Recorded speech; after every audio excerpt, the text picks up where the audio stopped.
तो फिर से मैंने फेस वॉश अच्छे से कर लिया है और अभी भी कहीं पर रह गया है तो उसको साफ़ कर लेते हैं। मुझे पूरा का पूरा चेहरा वॉश करना पड़ा क्योंकि मैं ना अगर मेकअप ख़राब हो गया तो उसको मुझे रिपेयर करना नहीं आता। तो अभी हम कहाँ थे, फिर से मुझे अपनी स्टोरी चालू करनी पड़ेगी। तो जो मेकअप वाले पहले ना मैं पूरी स्टोरी सुना देती हूँ, उसके बाद कोई और स्टोरी सुनाऊंगी, मुझे ऐसा लगता है। तो अभी मैंने फेस वॉश कर लिया, रोज़ वाटर लगा लेते हैं फेस से। और अभी कितने बजे देखना पड़ेगा। तो अभी हुए हैं 3:50 और हमारे पास अभी सिर्फ 1 घंटा है। मतलब मुझे 5 बजे से पहले फटाफट ये शूट करना पड़ेगा क्योंकि अगर मम्मी जाग गए तो उनके लिए चाय बनानी है। मैं बनाती हूँ बहुत ही अच्छी चाय, मेरे हाथों की चाय का कोई जवाब नहीं है, इसलिए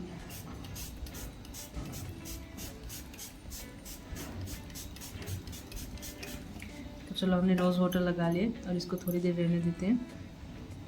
तो जो वो दीदी थे ना, उन्होंने एक वाइट कलर का टोनर लिया सबसे पहले, उससे हमारा फेस अच्छे से क्लीन किया क्योंकि वहाँ पर तो हमारा फेस होता नहीं।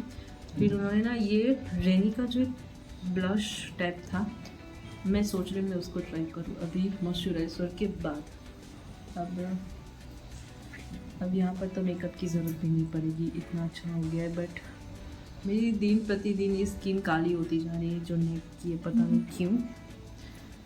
अभी मैंने रोज़ वाटर लगा लिया। उसके बाद प्राइमर के बजाय उन्होंने मुझे ये दिया था रेनी का, तो मैं सोच रही हूँ मैं इसको ट्राई करूँ। इसके बाद मैं कंसीलर यूज़ करूँगी। मुझे नहीं पता मेकअप कैसा होगा, बट जैसा भी हो, प्राइमर के बजाय उन्होंने बोला था आप इसको यूज़ कर सकते हो। इसको ऐसा खोलना है और ये कुछ ऐसे ही प्राइमर के जैसा ही दिख रहा है। ये देखो कुछ ऐसे ही दिख रहा है, पिंक पिंक दिख रहा है, ऐसे लगाऊंगा, हाँ अब दिख रहा है। तो इस हम इतने मतलब क्या बोलते हैं, चिकने चिकने चिकने नहीं बोलते, कंजूस बोलते। मैं इतनी कंजूस हूँ ना कि मैं ये जो ढक्कन है वही यूज़ कर लूँ। तो उन्होंने ऐसे ऐसे लगाया था, फिर पूरे चेहरे पर यूज़ किया था। तो हम भी यही करेंगे, देखते हैं ये प्राइमर की तरह यूज़ होता है या नहीं। उन्होंने ऐसे ही लगाया था और बोला था कि आपकी स्किन ऐसी हो रही है। मैंने देखा, मैंने शूट भी किया और अभी वीडियो में देखा, तब मुझे पता चला कि उन्होंने इसको यूज़ किया था। तो देखते हैं अब इसका रिज़ल्ट कैसा आता है। प्राइमर की बजाय उन्होंने यही दिया था। मैं तब भी सोचूँ हमें प्राइमर क्यों नहीं दिया उन्होंने। तो उन्होंने हमें मेकअप की सारी चीज़ें एक एक करके दिखाई और एक एक करके बताई। और ऐसा है कि वो मेकअप आर्टिस्ट नहीं थे, तो इसलिए हमें उनकी बात समझ में नहीं आ रही थी कुछ अच्छे से। बट उन्होंने जो भी समझाया वो सारी चीज़ें अच्छे से समझाई। अब मैंने ये लगा लिया, इसको थोड़ी देर रखने देते हैं। उन्होंने भी थोड़ी देर इसको रखने दिया था। उसके बाद इन्होंने कंसीलर लगाया था और मुझे ऐसा लग रहा है कि मेकअप करने के बाद मुझे नहाना पड़ेगा क्योंकि पिछली बार ही मेकअप गया नहीं था। मेकअप रिमूव करने के लिए भी हमारे पास स्प्रे नहीं है। ऑनलाइन धीरे धीरे वीडियोस देख देख कर सारी चीज़ें मंगा रही हैं मैं और दीदी। तो अभी हमारी जर्नी थोड़ी सी शुरू हुई है और ये अंत तक जाएगी। अंत तक मतलब जहाँ तक जाती है तहाँ तक।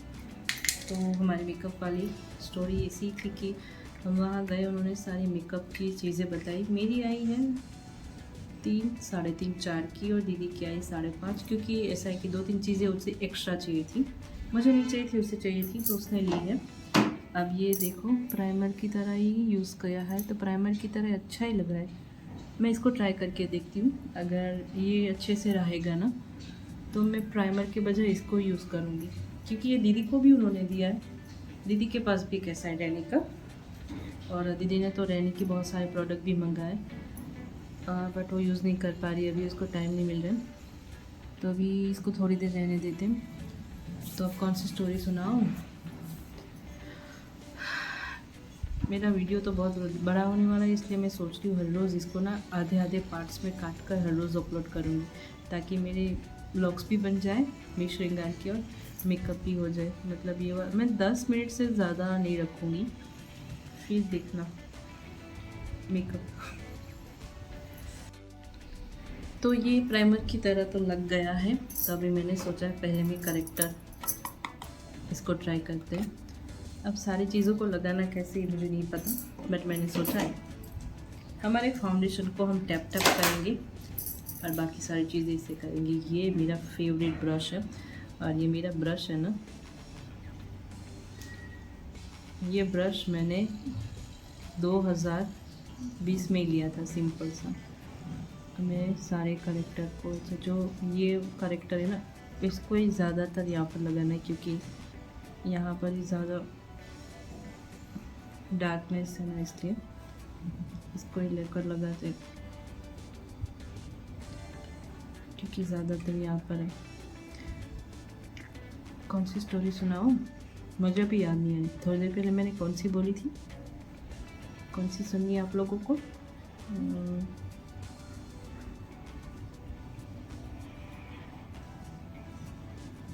मैं पैदा हुई ना तब से स्टोरी शुरू कर दी थी, तब से लेकर आज तक मेरे स्कूल के लेकर सारी चीज़ों की। तो अभी फ़्लिपकार्ट में फ़िलहाल तो हम कोई भी मेकअप नहीं मंगा रहे हैं, कोई भी चीज़ मैं नहीं मंगा रही, क्योंकि अभी 1 हफ्ते पहले मैंने फ़्लिपकार्ट के स्कैम के बारे में सुना है। अच्छा, स्कैम से याद आया, चलो मेरी स्कैम वाली कहानी सुनाती। अब आप सोचोगे स्कैम वाली कौन सी स्टोरी होती दीदी? तो मेरी सबसे महंगी आज तक की स्कैम वाली स्टोरी सुनाती हूँ। तो आज से 1 साल पहले हम इस घर में, 1 साल नहीं, पौने 2 साल पहले, 13 दिसंबर 2024, हाँ 2024 में हम इस घर में रहने आए थे। और हमारे रहने आने के बाद मुझे पिछले 15 सालों से, 15 नहीं कैसा 17-18, जब मैं 14 ईयर्स की थी तब मैंने अपनी 10th की पढ़ाई छोड़ी। उसके बाद मेरी 10th की पढ़ाई में मेरी मम्मी पापा का एक एक्सीडेंट हुआ था, जिसमें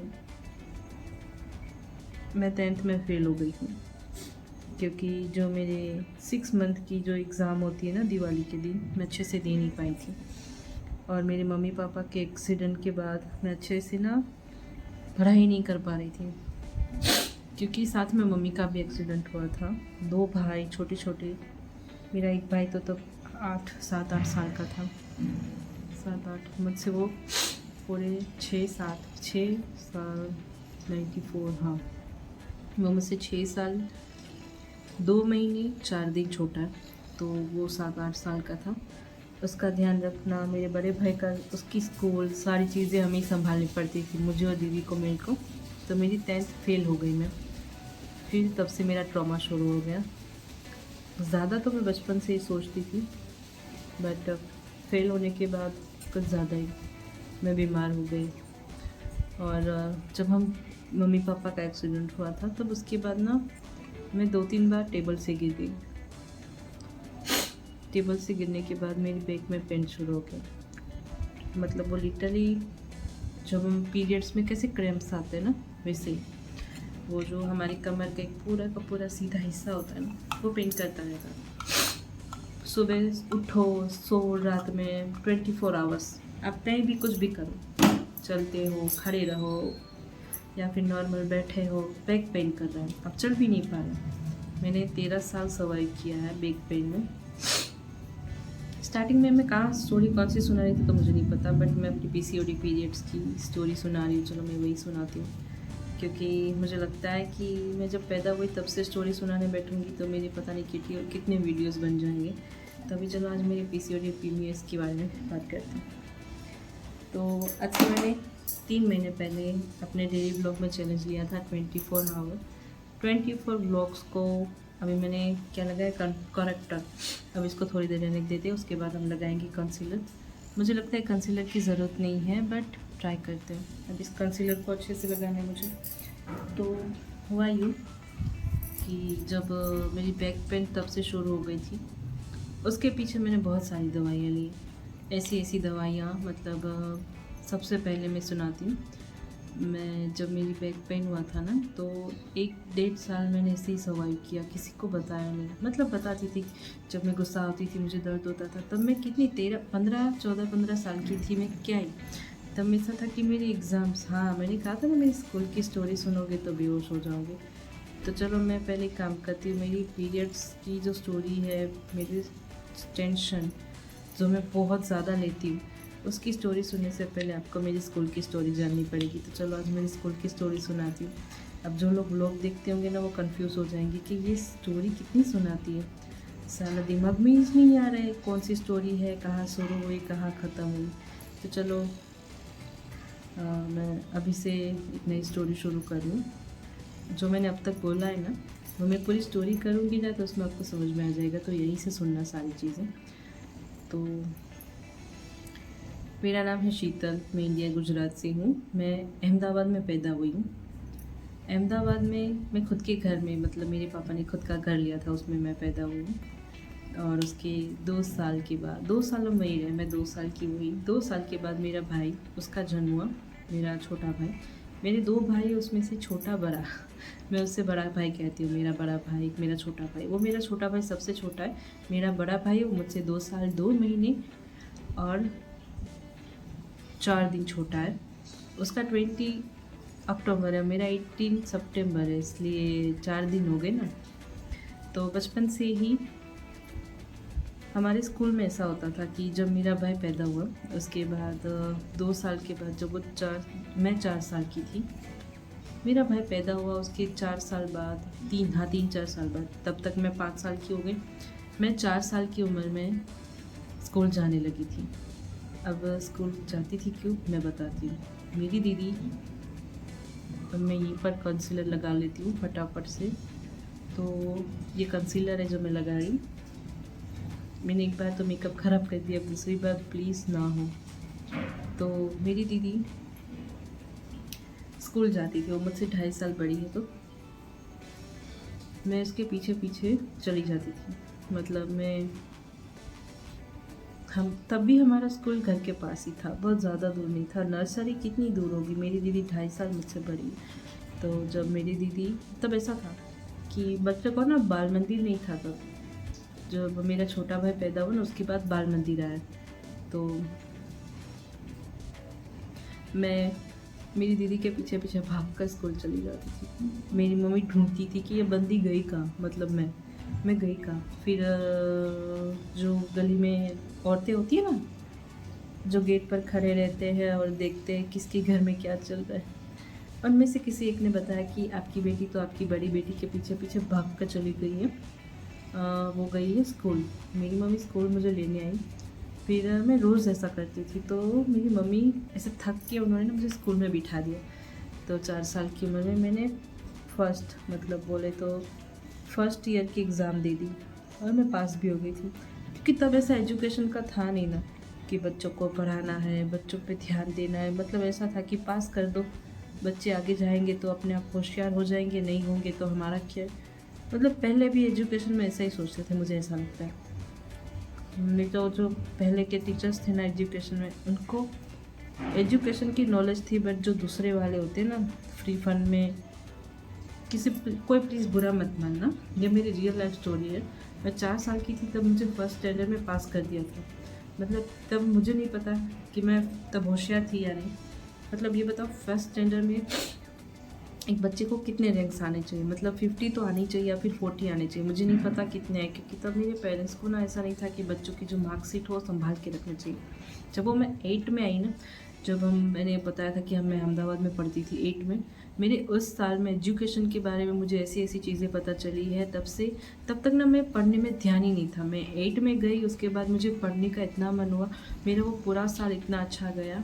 मैंने उसमें बहुत सारी चीज़ें सीखी है। मेरा वो साल मुझे अभी भी पूरा का पूरा याद है। जो टीचर्स नए आए, पुराने टीचर्स जो थे वो रिटायर्ड हुए, बट वो गए नहीं स्कूल छोड़कर। और एक टीचर थी जो जाने वाली थी, और हम सब लोग इतना रोए थे। मुझे वो साल याद है बहुत अच्छे से, 8 वाला। तो मैं ये कहूँगी कि एजुकेशन में, मैं किसी को बुरा नहीं बोल रही हूँ, बट ये है कि हर स्कूल में एजुकेशन अलग अलग तरीके से दिए जाते हैं। बस मुझे उस पर ही ज़्यादा थोड़ी प्रॉब्लम है कि आप बच्चों को पढ़ाते हो, मतलब अगर कोई स्कूल टीचर बच्चे को अगर अपना बच्चा पढ़ाकर, उसे अपना बच्चा समझकर पढ़ाए, तो वो पास भी हो सकता है, अच्छे मार्क्स भी आ सकते हैं उसके, मैं ये कहूँगी। बट अभी इसके बारे में बाद में बात करेंगे। तो मैं चली गई, मैं पास हो गई। फिर ऐसे करके मैं 5वीं कक्षा में थी, जब हम राजकोट में यहाँ पर रहते थे। इंडस्ट्रियल एरिया भी नहीं कहते और गांव भी नहीं कहते, हाँ बेड़ा और गांव कहते हैं उसको। हम वहाँ पर रहने आ गए। हमारा खुद का घर था बड़ा सा, हम 4 भाई बहन। और यहाँ पर अहमदाबाद में जब मैं 5th क्लास में थी तब मेरे भाई का जन्म हुआ, मेरी छोटू से भाई का, सबसे छोटे वाले का। तब से लेकर मुझे आज तक सारी चीज़ें याद है। हाँ, ये है कि मैं कुछ चीज़ें अभी भूल जाती हूँ, मतलब मेरी मेमोरीज में जो चीज़ें हैं कि मैं ये सोचती थी कि इसको नहीं भूलना है शीतल, वो सारी चीज़ें मुझे याद है। तो मेरा भाई 2000 में पैदा हुआ, तब मैं 5th में थी। तो हम 5th में थे ना, तो क्या हुआ, पहले मैं एक सिंपल सी स्कूल में पढ़ती थी। उस स्कूल का नाम है, जब मैं 5 में थी, ज्ञान विद्या मंदिर। वो एक छोटी सी थी, मतलब 4-5 ऐसे लाइन में शॉप होती है ना, वैसे शॉप थी और उसमें हमारी स्कूल थी और हमें वैसे पढ़ाया जाता था। तो तब मैं पढ़ती थी, तब मेरी एक फ्रेंड बनी थी, उसका नाम था चंपा। और उसका एक छोटा सा भाई था और मेरा भी एक छोटा सा भाई था जो मेरे मुझसे 2 साल छोटा है। तो मैं और मेरी दीदी और मेरा छोटा भाई हम चलकर स्कूल जाते थे, क्योंकि ये जो स्कूल थी ना वो बहुत ही नज़दीक थी, हमारे घर से आधे किलोमीटर भी दूर नहीं थी। हम तो ऐसे ही रोड क्रॉस करके चले जाते, क्योंकि गांव में ना हम ऐसे घूमते थे जैसे ये हमारा है। तब हमें डर नहीं था, और पहले ऐसा था कि बच्चों को गाँव में कोई उठा कर नहीं ले जा सकता था। तो चलो, मैंने कंसीलर अच्छे से लगा लिया है। अब मुझे लगता है यहाँ पर ब्लैक ब्लैक नहीं दिख रहा है, थोड़ा कम, यहाँ पर तो बहुत कम दिख रहा है, बट यहाँ पर थोड़ा थोड़ा दिख रहा है। अब इसका कुछ करना पड़ेगा। मैं स्किन केयर रूटीन में करती हूँ, मैंने अपनी स्किन केयर रूटीन भी शेयर की। सिंटाफिल, नाइसिनामाइड, हाइड्रा जेल और सनस्क्रीन मैं लगाती नहीं, क्योंकि यहाँ पर ज़रूरत नहीं पड़ती, अगर बाहर जाऊँ तो ही लगाती हूँ। तो उससे थोड़ा थोड़ा तो मुझे लग रहा है कि जो डार्क स्पॉट्स थे ना मेरे यहाँ पर, वो चले गए, अभी भी दिख नहीं रहे। तो अभी हमारा फाउंडेशन की बारी है, तो इसको फिर से रब करना पड़ेगा हाथ में। तो हम ज्ञान विद्या मंदिर में, अब मैंने इस बार थोड़ा ही फाउंडेशन लिया है, क्योंकि मुझे ऐसा लगता है अगर ज़्यादा यूज़ करूँगी तो ख़राब हो जाएगा। तो मैंने 5th में ना, आधे क्लास में मुझे वहाँ से उठाकर स्कूल में से स्वामी नारायण करके स्कूल था, उसमें डाल दिया मम्मी पापा ने, क्योंकि जो ज्ञान विद्या मंदिर स्कूल था ना वो बहुत छोटा था। उसका एजुकेशन वैसे होता है ना, पेरेंट्स सुनते हैं कि ये स्कूल अच्छी है, इस स्कूल में पढ़ाओ, इसमें अच्छे मार्क्स आएंगे। और हमारे पेरेंट्स को क्या होता है कि अगर हमारा बच्चा, मेरे मम्मी पापा इतने पढ़े लिखे नहीं थे, मेरी मम्मी को पढ़ना था, बट मेरी जो नाना जी है वो मतलब झुनवानी थे, मतलब ओल्ड एज के। वो ये सोचते थे कि बेटियों की शादी करवा दो। 1919 की बात कर रही हूँ मैं, तब ऐसे एजुकेशन का कुछ स्कोप नहीं था। तो मेरे नाना जी ने मम्मी की शादी करवा दी। तो मेरे मम्मी पापा और मेरे पापा तो दुबई से आए थे, फिर भी वो यही सोचते थे कि बच्चों को ना अगर अच्छा एजुकेशन देना हो तो उन्हें अच्छे स्कूल में देना चाहिए, जो कि आजकल के हर माँ बाप यही सोचते हैं, उसमें कुछ गलत नहीं है। तो मम्मी पापा ने हमारी स्कूल चेंज कर दी, मेरी दीदी और मेरे छोटे भाई की। हमें डाल दिया स्वामी नारायण स्कूल करके स्कूल थी, उसमें। फिर क्या हुआ पता है, उस स्कूल में प्रिंसिपल का घर भी पास था, और मेरा स्पंज का रख दिया मैंने। तो वहाँ पर ना क्या था पता है, हमारे जो प्रिंसिपल था ना उनका घर भी पास था। पता है कितना, सिर्फ यहाँ से चल के वहाँ पर जाओ 2 कदम छोड़कर, उनके स्कूल को, उनका स्कूल और घर दोनों पास था। वो प्रिंसिपल नहीं थे,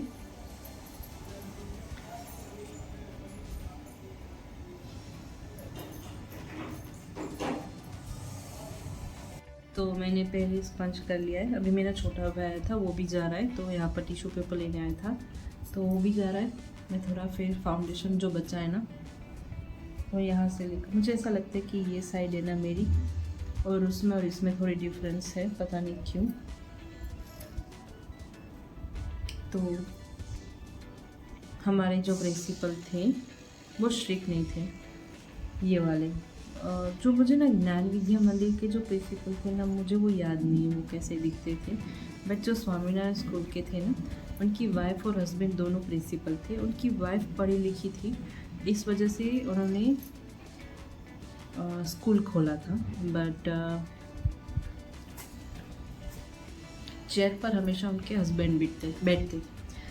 तो वो ना दोनों झूठ बहुत बोलते थे, मेरे पेरेंट्स को फ़ोन करके मेरे पापा को बताते थे कि आपकी बेटी पढ़ने में होशियार नहीं है। बट पूरे क्लास में देखा जाए ना तो सबसे अच्छी हैंडराइटिंग मेरी थी, क्योंकि ऐसा है कि उन दोनों के बीच में हमेशा झगड़ा होता था। उनकी कोई संतान नहीं थी ना, इसलिए तो वो हमेशा झगड़ा करते थे।